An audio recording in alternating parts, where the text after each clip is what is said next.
The Void Century. 100 years completely erased from history. Except, I guess, for the surprising amount of characters who have actually survived the 800 years since then, along with the other ones that we've learned about thanks to the Poneglyphs, Dr. Vegapunk, Imu, and the Scholars of Ohara. So today I want to answer the following questions.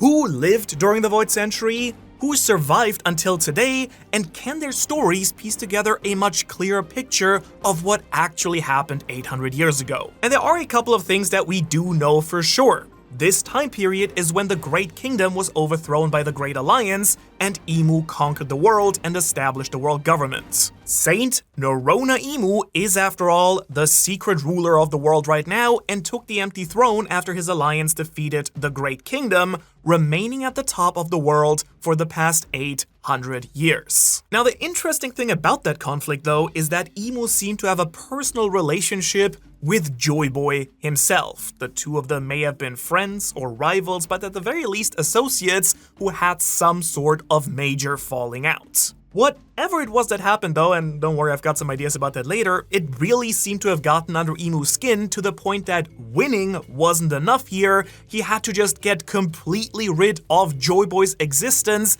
and the existence of the Great Kingdom and what happened in those 100 years entirely. He's the one who's potentially responsible for erasing the Great Kingdom's very existence, its name, by just flooding the world, submerging a massive continent, and wiping away the true history and anything related to it. It also seems very likely, at least, that he once commanded the power of the ancient weapon Uranus, and it also seems that he might have reawakened this ability once again thanks to the development of the Mother Flame, which, as far as we understand it, is Vegapunk's attempt at recreating the lost Forbidden Sun. But even if it's not Uranus specifically, this super weapon that we see destroy Lulusia is capable of destroying an entire island, like we see with Lulusia, in a single big blast. But also, Imu doesn't even need an ancient weapon to throw down, because the insane powers of the Devil Fruit or Devil Fruits and the mysterious Omen powers, as well as the 19 swords of all the other Alliance kings, give him several really broken abilities. Domi Reversi, Demonic Possession,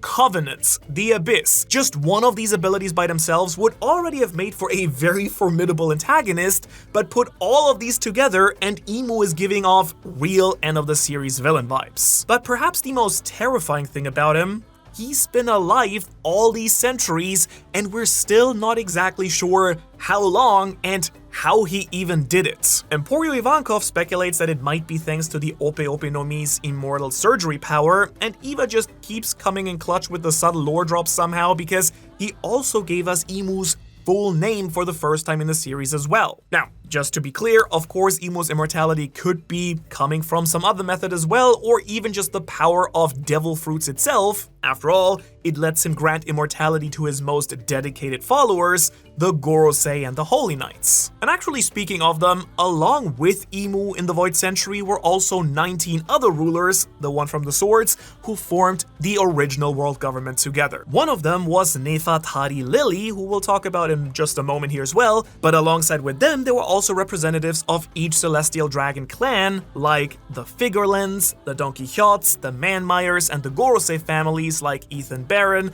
and Marcus, and in total, Oda's revealed now 14 of the 20 family names. What's still unclear here, though, is whether any of the current Gorosei were actually along for the original ride with Imu back in the day, or whether he's slowly been replacing them all over the last 800 centuries in a, Saturn-like fashion. Though, of course, Imu couldn't have done any of this world shaping without first defeating Joy Boy himself. Hailing from the Great Kingdom, Joy Boy was the first person in the world to be called a pirate, and in a lot of ways, he was Luffy's predecessor, the one whose will he has now apparently inherited. He wore a straw hat as well, potentially the same one as Luffy, though Joy Boy's could also be the one that Imu keeps in his freezer closet.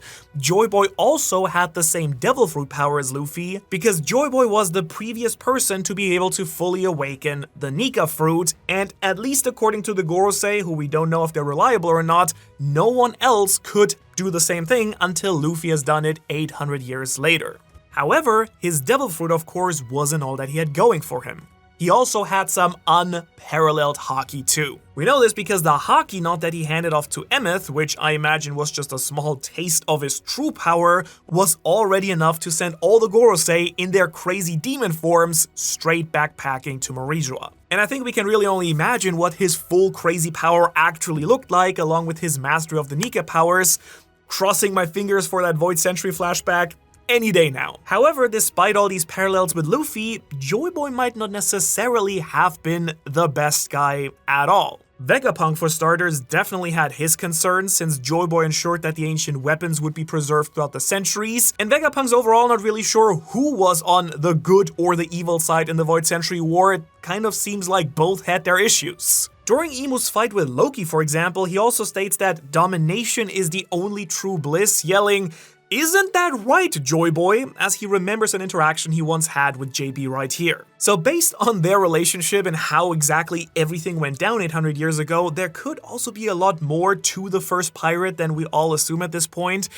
This guy might have actually had a little bit of a dark side. In fact, I kind of feel like that's absolutely what was the case here. But in addition to preserving the ancient weapons, he also of course preserved the ancient history through the poneglyphs, at least one of which he actually personally wrote a message on and through the One Piece itself. The mysterious treasure hidden on Laugh Tale, which is something that Joy Boy, not Roger of course, left behind so that eventually someone, someday, could eventually bring the new dawn. Roger was then probably the first person who actually learned the truth of Joy Boy's story on the final island, laughing and saying that he wished he was alive in his era, but was too early to use whatever the One Piece really is. But rocking right along with Joy Boy was his #1 Iron Giant, Emeth. Now this is another character who actually survived from the Void Century into the modern era, with, you know, taking a little bit of a timeout in between, but this giant robot seems to be powered by the Nika Fruit's Drums of Liberation because he was dormant on Egghead Island until Luffy went Gear 5. That's of course other than that one very weird and peculiar time that he actually woke up and climbed the Red Line 200 years ago to attack Marijua for some unknown reason. And at this point, it's still completely uncertain and unclear whether there was another unknown person who actually awakened Luffy's Devil Fruit that maybe the Gorosei even didn't know about, or if there's actually another way to power and wake up Emeth too. Either way, what we do know is that Emeth was one of Joy Boy's closest friends and allies during the Void Century, the evidence being that Joy Boy entrusted him with that haki knot to use in an emergency to defend himself. And even though this dude fell into the sea, I really hope that we haven't seen the last of him yet, because I still have so many questions left to ask here, like, was Emeth always a robot, or was he a regular person whose soul got put into that body, maybe through a devil fruit, maybe through some other technique that, you know, you can use to create devil fruits to begin with? And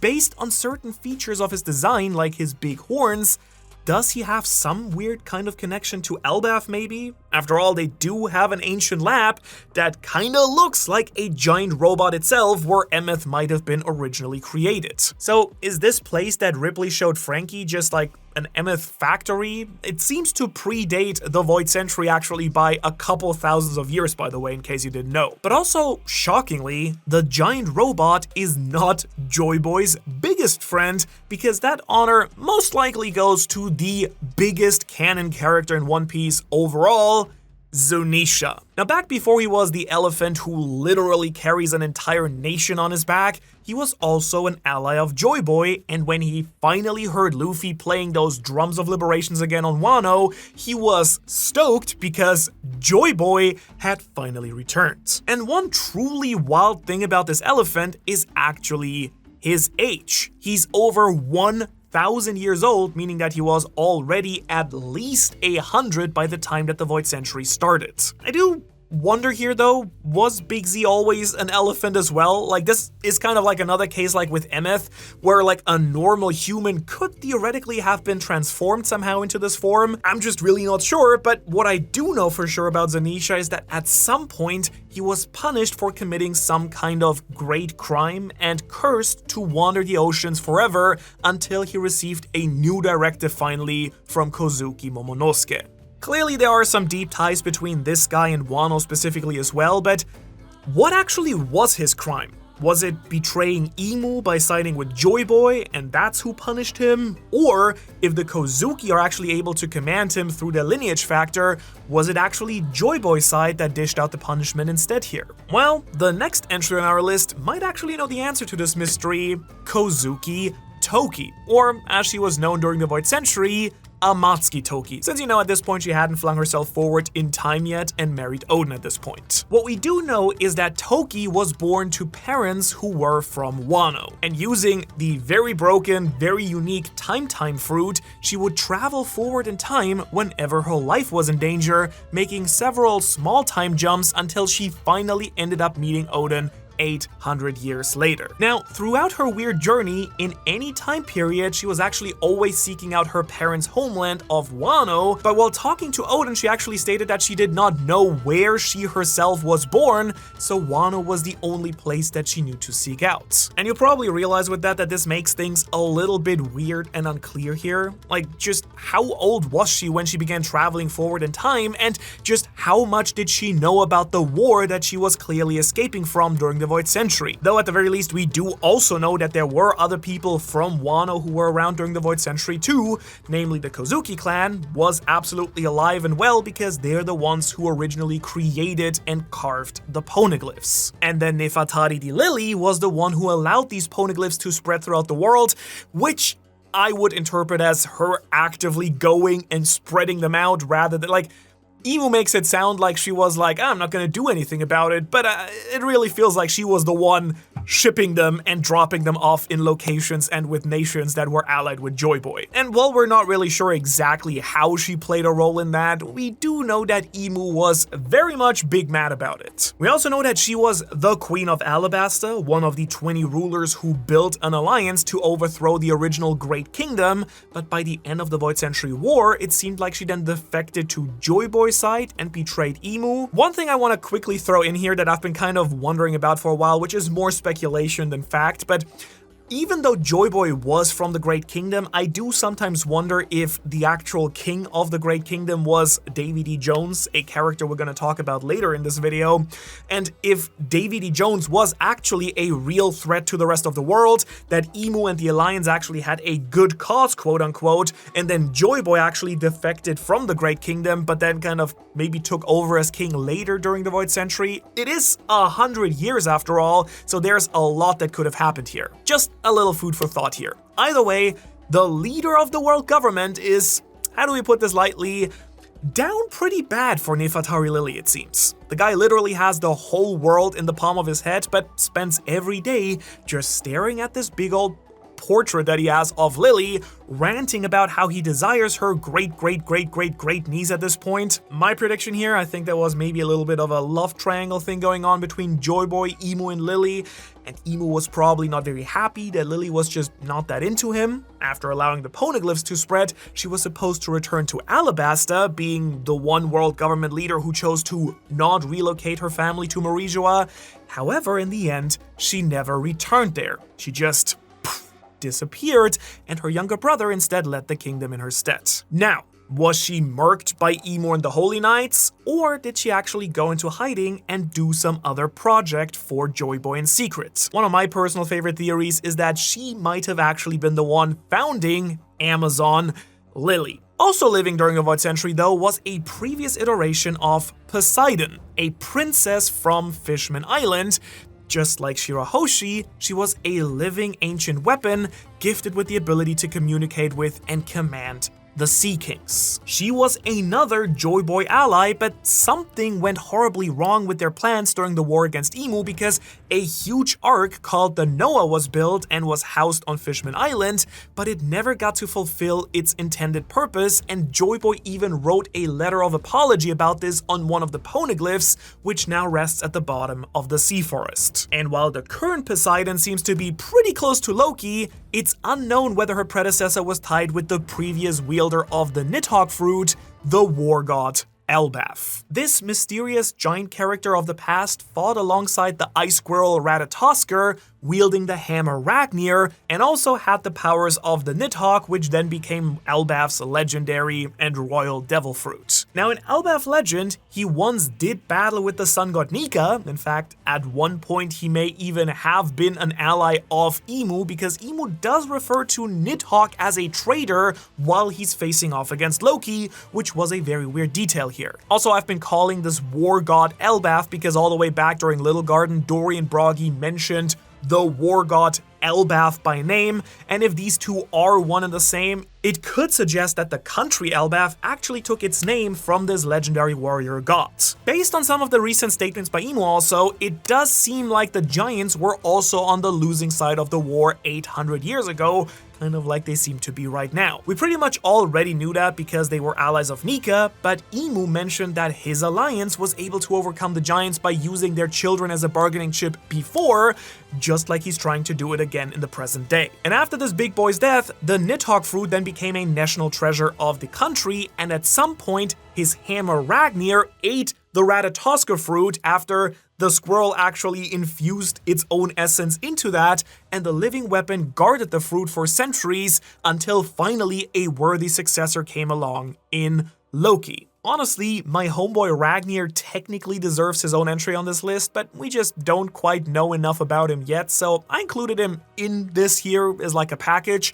Speaking of the giants though, we also know that the ancient giants of the Galleila were around during the Void Century too. Now, this group of legendary shipwrights built at least the most powerful battleship in history, the ancient weapon Pluton. And while the Galleila were originally from Elbaph or tied to it, they actually constructed the ship in the original Water 7, a town that to this day is still renowned for its shipbuilding. They were obviously likely the ones who passed down the Pluton blueprints for safekeeping, eventually landing in Frankie's hands through Tom, and even their name has survived in some form because the name of Iceberg's Galleila company sounds very suspiciously like the Galleila. Now, I personally actually also kind of suspect that they must have had something to do with building the Noah too. Makes sense, another giant boat, but also, during the Fishman Island arc, when the Sea Kings are commenting on the necessity of repairing the damage to the ship, they note that there's probably only one group that could possibly do it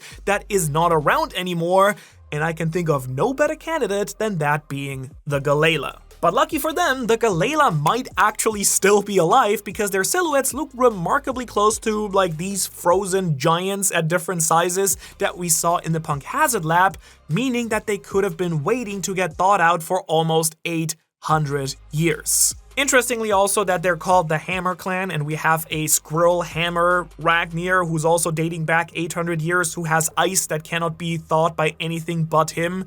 My personal theory also is that the ancient giant Ors, who was revived by Moria, might have also been a member of Galleila, but we'll just have to wait and see on that. After all, we know that Ors died 500 years ago, but we don't know when he was born, and he could have very well been alive during the Void Century. And that now brings us to one of the most mysterious characters of all, we teased him earlier, Davy D. Jones. Now, it's a little bit uncertain whether he for sure lived during the Void Century or if he maybe lived even earlier than that, but based on Rocks mentioning him right alongside Joy Boy, my current train of thought is that when Davy was the king of the world, he very possibly presided over the Great Kingdom itself. Again, it was 100 years worth of Void Century, so time for multiple generations. It could even be the case that he was in some way, shape, or form blood related to Joy Boy. Perhaps they were even father and son, and Joy Boy was the generation after. Now, Jones's name, of course, lives on in pirate legend. The Davy Back fight is named after him, and Robin tells us about the legend of Davy Jones, who was said to be cursed by the devil to live on the seafloor forever, giving rise to the term Davy Jones's Locker for the bottom of the ocean. And all of this almost makes me wonder if that legend is partially true and Davy Jones is cursed and still is actually alive out there somewhere. Also, Davy D. Jones is the direct ancestor of both Rox D. Zebek and Marshall D. Teach, pirates who have continued on his legacy, attempting to overthrow Imu and claim the world for themselves. The Davy clan survivors have been hunted for centuries by the celestial dragons, such as in the human hunting game on God Valley, though it's also possible that the Holy Knights have mixed the Davy bloodline with their own on purpose, as, you know, Shanks' and Shamrock's mother is also from God Valley, though not yet hard confirmed to be a Davy herself.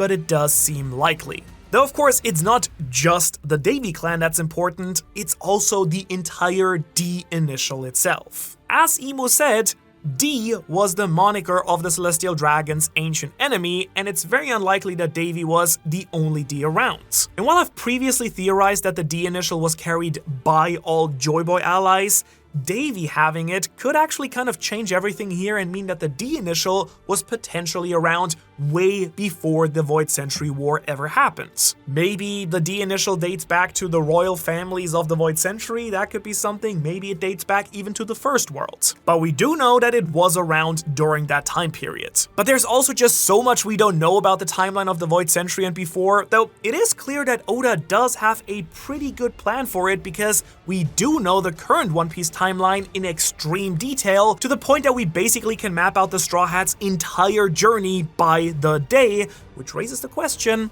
do you know how much time has actually passed in One Piece pre and post time skip?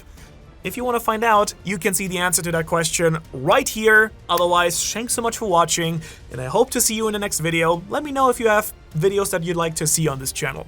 Otherwise, have a wonderful week.